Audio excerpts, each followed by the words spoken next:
भारत के जो पर्वतीय क्षेत्र हैं उनको दो भागों में बांटा गया, उत्तर भारत के पर्वतीय क्षेत्र और दक्षिण भारत के पर्वतीय क्षेत्र। उत्तर भारत के पर्वतीय क्षेत्र में मुख्य रूप से हिमालय है, हिमालय का क्षेत्र है, और हिमालय को दो भागों में बांटा गया, एक पश्चिमी हिमालय, दूसरा पूर्वी हिमालय। फिर जो दक्षिण भारत का पर्वतीय क्षेत्र है उसमें एक पश्चिमी घाट और दूसरा पूर्वी घाट, पश्चिमी घाट और फिर पूर्वी घाट। देखिए अब जब हम लोग हिमालय देखेंगे, हिमालय, तो हिमालय का निर्माण कैसे हुआ, प्रश्न आएगा कि हिमालय का निर्माण कैसे हुआ। तो जो हिमालय का निर्माण हुआ है, पहले, बहुत पहले समय में यह कहा गया है कि जो पृथ्वी है, पूरा पृथ्वी, सभी पृथ्वी का जो भूभाग था एक स्थान से जुड़ा हुआ था, एक ही स्थान पे जुड़ा था। वैगनर महोदय के अनुसार, वैगनर महोदय ने क्या कहा कि पृथ्वी बिल्कुल सभी जो पृथ्वी के टुकड़े टुकड़े हुए हैं वह सभी एक महाद्वीप में थे। पृथ्वी क्या थी, एक महाद्वीप में थी। आज यह पृथ्वी विभाजित हो गई है। जो पहले का पृथ्वी था वह एक ही महाद्वीप में थी, पृथ्वी एक ही महाद्वीप में थी। किसमें थी, एक ही महाद्वीप में थी। और इस पृथ्वी के एक महाद्वीप में होने के कारण इसे पेंजिया कहा गया। क्या कहा गया, पेंजिया कहा गया, पेंजिया। वैगनर महोदय ने बताया कि पृथ्वी के जो महाद्वीप हैं सभी आपस में जुड़े हुए थे। क्या थे, सभी आपस में जुड़े हुए थे, और उस सभी के जो जुड़े हुए थे उसी अवस्था को वैगनर महोदय ने पेंजिया कहा। क्या कहा, पेंजिया कहा। लेकिन बाद में जो संरचना बनी उसमें यह बताया गया कि जो पृथ्वी के बीचों बीच एक सागर था, बहुत पहले पृथ्वी के लगभग बीचों बीच एक सागर हुआ था जो टेथिस महासागर था। टेथिस महासागर,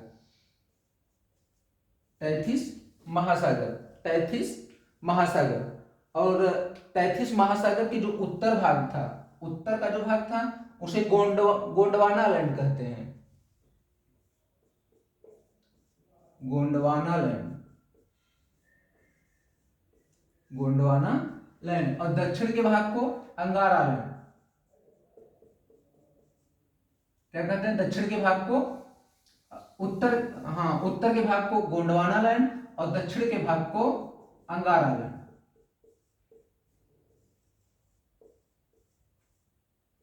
इस तरीके से पृथ्वी दो भागों में बट गई, एक गोंडवाना लैंड और एक अंगारा लैंड, और बीचों बीच टेथिस महासागर। क्या है, बीचों बीच टेथिस महासागर। और यह कहा जाता है कि जहां पहले पूर्व में यह टेथिस महासागर था, जहां पूर्व में टेथिस महासागर था, आज वहीं पे हिमालय का जन्म हो गया, हिमालय का जन्म हो गया। कैसे हो गया, तो देखिए यह भारत है, भारत से लगा हुआ हिमालय पर्वत है, भारत से लगा हुआ हिमालय पर्वत है। और जो पहले का जो भारत था, पहले का जो भारत था कुछ इस तरीके का था, जो आज हम पठारी क्षेत्र कहते हैं, भारत के प्रायद्वीपीय भारत कहते हैं, वह भारत पूर्व में ऐसा ही था जिसे हम दक्षिण भारत भी कहते हैं, दक्षिण भारत भी कहते हैं। तो इसको भारतीय प्लेट कहा जाता है, भारतीय प्लेट। क्या कहा जाता है, भारतीय प्लेट, भारतीय प्लेट या भारतीय प्लेट या भारतीय ऑस्ट्रेलियाई प्लेट। कुल प्लेट जो प्लेट हैं मुख्य रूप से 6 बड़े प्लेट हैं और छोटे छोटे 200 प्लस प्लेट हैं।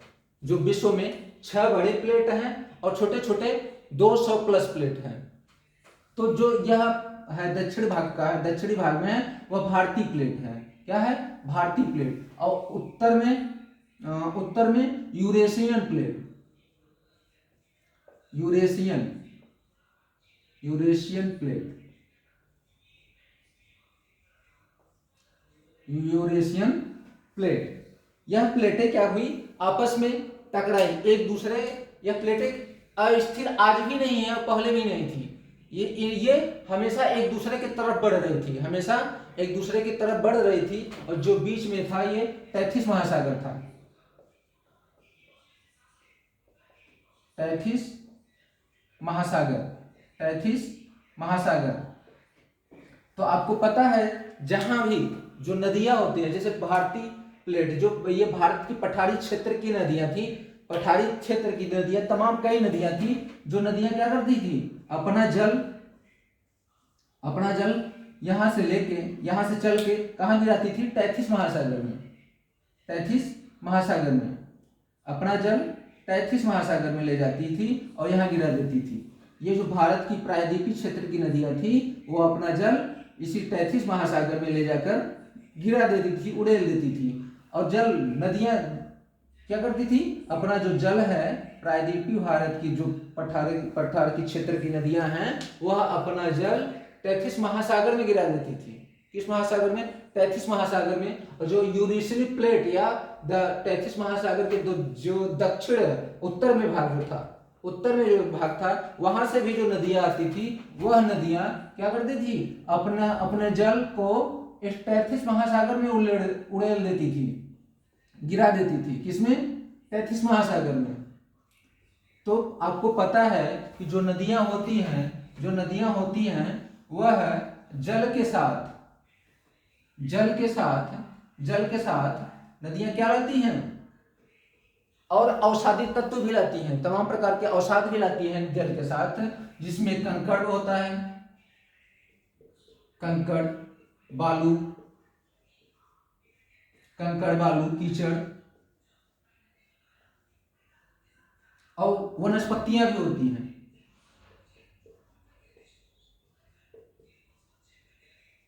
कंकड़, बालू, कीचड़, वनस्पतियां जल के साथ क्या करती हैं, नदियां बहाकर ले जाकर जहां ढाल होता है वहां गिरा देती हैं। यह सभी अवसाद हैं। क्या हैं, जो कंकड़, बालू, पत्थर, कीचड़, ये सभी जल अपने साथ सबको ले जाकर उस महासागर या खाड़ी में गिरा देती हैं, और इसको हम अवसाद कहते हैं। क्या कहते हैं, अवसाद कहते हैं। इसी अवसाद के कारण जो सागरी तल है, सागर का जो तल है, उसमें वृद्धि होता है।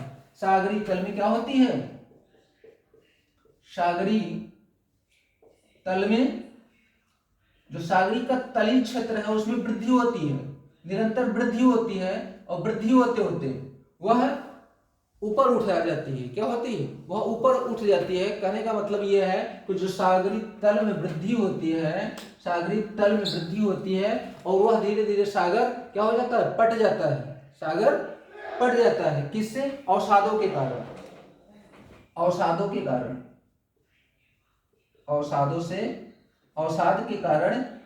के कारण जो नदियां हैं, अवसाद में क्या क्या लाती हैं, वनस्पतियां, कंकड़, बालू, कीचड़, तमाम चीज लाती हैं और उसी क्षेत्र में गिरा देती हैं। कहने का मतलब यह है, जो भारतीय प्लेट की नदियां थी या प्रायद्वीपीय भारत की नदियां थी। अच्छा, इसको समझने के लिए, हिमालय के निर्माण को समझने के लिए कोबर महोदय ने भूसन्नति का सिद्धांत दिया। कोबर ने भूसन्नति का सिद्धांत, भूसन्नति का सिद्धांत, कोबर महोदय का भूसन्नति का सिद्धांत, यही है कोबर महोदय का भूसन्नति का सिद्धांत, कि जो नदियां हैं अवसाद को ले जाकर इस तैथिस महासागर में गिरा देती हैं, जिससे यह महासागर क्या होता है, पट जाता है, और धीरे धीरे यह समाप्त हो जाता है, विलुप्त हो जाता है। एक है प्लेट विवर्तनिकी का सिद्धांत। जो हिमालय के निर्माण को जानने के लिए हमें दो सिद्धांत जानने पड़ेंगे। एक पहला है कोबर का भूसन्नति का सिद्धांत, जो यह है आपका कि जो अवसादों को इकट्ठा करके तैथिस महासागर में गिरा देती हैं, और तैथिस महासागर का स्वरूप या रूप नष्ट हो जाता है, खत्म हो जाता है। दूसरा है जो प्लेट विवर्तनिकी का सिद्धांत, प्लेट विवर्तनिकी का सिद्धांत।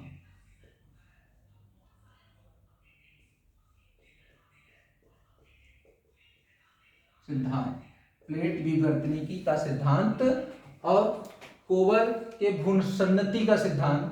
कोबर के भूसन्नति के सिद्धांत में यह देखा गया कि जो उत्तर भारत या पठारी क्षेत्र की नदियां हैं वह अपना जल तैथिस महासागर में गिराती हैं। जो यूरेशियन प्लेट के क्षेत्र की नदियां हैं वह भी अपना जल तैथिस महासागर में गिराती हैं। और जो नदियां होती हैं जल के साथ साथ वनस्पति, कीचड़, बालू, तमाम चीजें क्या करती हैं, इस सागर में गिराती हैं, जिसके फलस्वरूप सागर का जो तली क्षेत्र है उसमें वृद्धि होती है। सागर के तली क्षेत्र में वृद्धि होती है।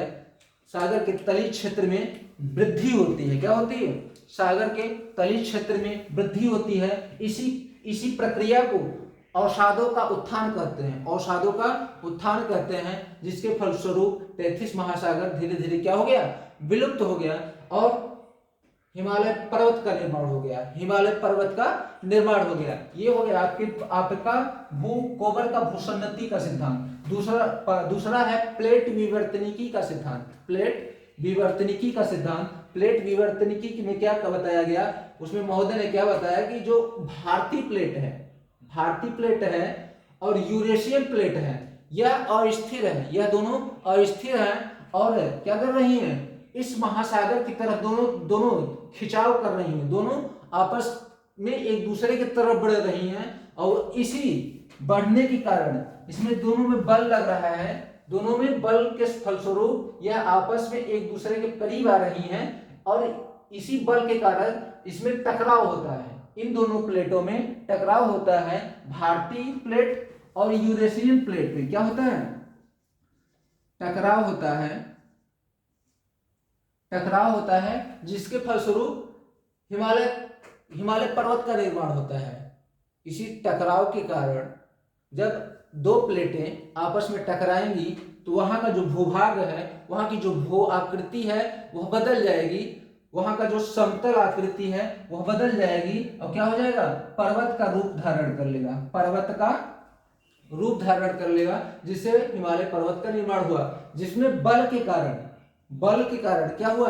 आपस में दोनों प्लेटें जो हैं बल के कारण टकराई और इसी को वलीय बल के कारण क्या हुआ? वलय की क्रिया हुई और वलीय पर्वत कहा गया। इसी को हिमालय पर्वत को वलीय पर्वत कहा गया और यह मोड़दार पर्वत कहा गया। क्या कहा गया? इस बल के कारण दोनों आपस में टकराई और वलय पर्वत का निर्माण हुआ और मोड़दार पर्वत भी कहते हैं।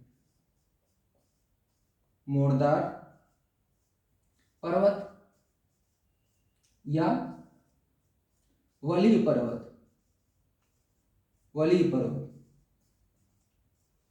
इस हिमालय का जो हिमालय पर्वत का निर्माण हुआ दो प्लेटों के आपस के टकराव की वजह से इनका निर्माण हुआ। किसका? और तैथिस महासागर क्या हुई? समाप्त हो गई, जिससे हिमालय पर्वत का निर्माण हुआ। और इस हिमालय पर्वत को बल के कारण निर्माण हुआ, तो इसी कारण इसे वलीय पर्वत और या मोड़दार पर्वत भी कहते हैं। मोड़दार पर्वत या वलीय पर्वत। अच्छा, नदियां क्या करती हैं?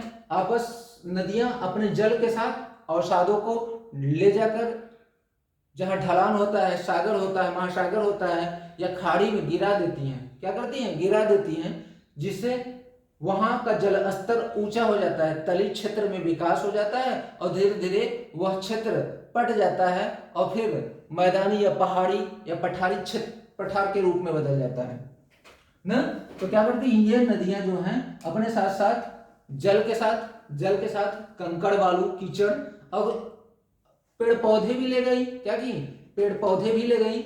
और पेड़ पौधे जब आप यहाँ जाएंगे और दबेंगे, दबकर जब सड़ जाएंगे, क्या होंगे? जब सड़ जाएंगे तो सड़ने के कारण ही जीवाश्म का निर्माण होता है और उस जीवाश्म में तमाम प्रकार के खनिज पदार्थ, ईंधन, प्राकृतिक गैस, कोयला प्राप्त होते हैं। तो क्या कहा जाता है कि जो हिमालय का क्षेत्र है वह बड़ा ही समृद्धशाली क्षेत्र है। वहाँ कोयला आपको पता है कि जम्मू कश्मीर में जो कोयला पाया जाता है, कोयले को अभी हम लोग आगे देखेंगे, जो 1 नंबर का कोयला पाया जाता है वह जम्मू कश्मीर में पाया जाता है एंथ्रोसाइट का कोयला। कोयले के भी कई प्रकार होते हैं या खनिज पाए जाते हैं, ऐसे समझ लीजिए जो खनिज पदार्थ ज्यादातर हिमालय पर्वतीय क्षेत्र के अंतर्गत पाए जाते हैं। और हिमालय पर्वत क्या है? हिमालय पर्वत बिल्कुल नवनिर्मित पर्वत है। क्या है? नवनिर्मित पर्वत है। और इस हिमालय पर्वत का जो निर्माण हुआ लगभग 70 लाख वर्ष पहले, 70 लाख वर्ष पहले हिमालय पर्वत का जो निर्माण हुआ 70 लाख वर्ष पहले। और 70 लाख वर्ष पहले की काल को सेनोजोइक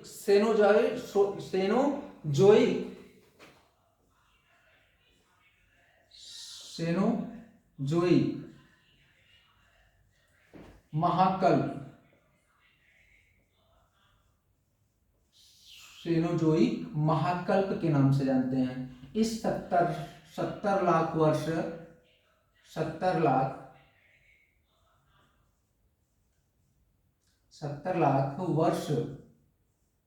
वर्ष पूर्व की जो घटना है, वर्ष पूर्व के काल को क्या कहते हैं? सेनोजोइक महाकल्प काल, सेनोजोइक महाकल्प कहते हैं।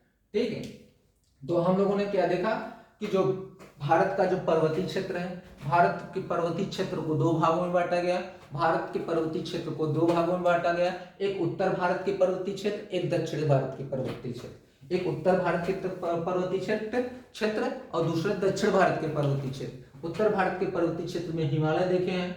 हिमालय को भी 2 भागों में बांटा गया, एक पूर्वी हिमालय और दूसरा पश्चिमी हिमालय। एक पूर्वी हिमालय और दूसरा पश्चिमी हिमालय। और दक्षिण भारत के पर्वतीय क्षेत्र को भी हम लोगों ने 2 भागों में देखा, एक पश्चिमी घाट के हिमालय, एक पश्चिमी घाट के पर्वत और दूसरा पूर्वी घाट के पर्वत, पूर्वी घाट के पर्वत और पश्चिमी घाट के पर्वत। उसके बाद हम लोगों ने देखा कि हिमालय का निर्माण कैसे हुआ। तो हिमालय के निर्माण को जानने के लिए हम लोगों ने कोबर के सिद्धांत को समझा और प्लेट विवर्तनिकी का सिद्धांत को देखा। तो उसके बाद जो यहाँ क्रिया होती है, 33 महासागर समाप्त हो जाती है और क्या हो जाता है? पूरे पर्वत का निर्माण हो जाता है। और इस कई पर्वत का निर्माण, छोटे छोटे कई पर्वतों का निर्माण हो जाता है, जिसे क्या कहते हैं? हिमालय कहते हैं। और हिमालय के क्षेत्र में कई छोटे छोटे पर्वत होते हैं, जिसे हम हिमालय पर्वत श्रेणी कहते हैं। क्या कहते हैं? हिमालय पर्वत श्रेणी या श्रृंखला, हिमालय पर्वत श्रृंखला, हिमालय पर्वत श्रेणी या श्रृंखला।